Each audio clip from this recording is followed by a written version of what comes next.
go to the last bill of the evening, Senator Raptakis, Senate Bill 129.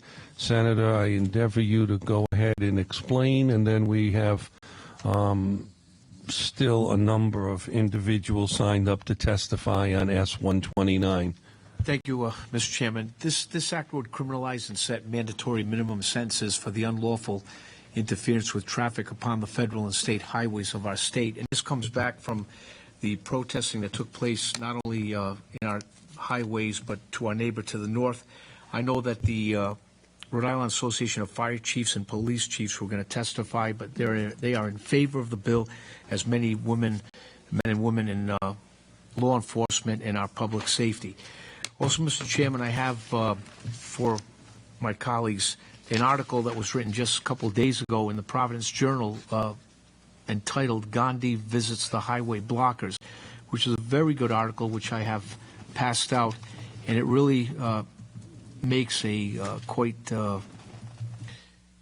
strong message that even though that the traffic blockers would be charged with a felony under this legislation, a serious penalty is warranted.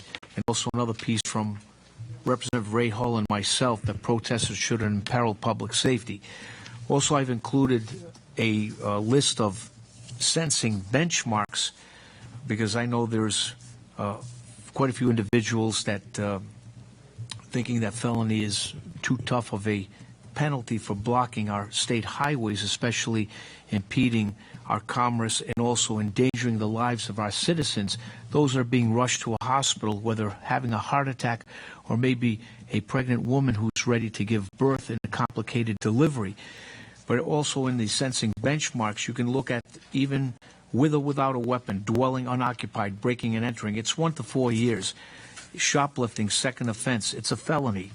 And the list goes on and on and on. So there's many statutes in our state laws that really get tough on those that violate the public's trust or endanger the lives of people.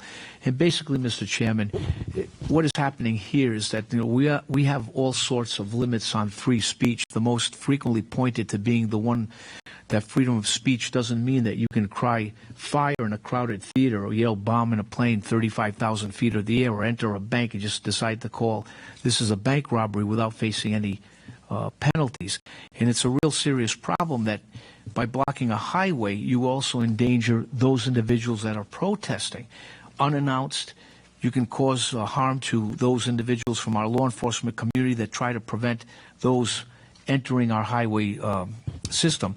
And I know the bill's got some work regarding some of the language in the bill. We could do is condense or define the word highway in the language of the bill to maybe define it to our interstate highways or those highways that have a heavy traffic.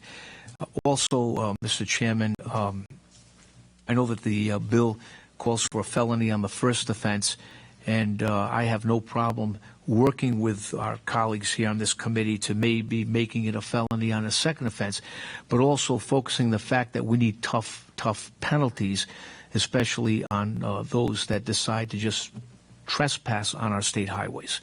And with all that, thank you, Mr. Chairman. Thank you, Senator.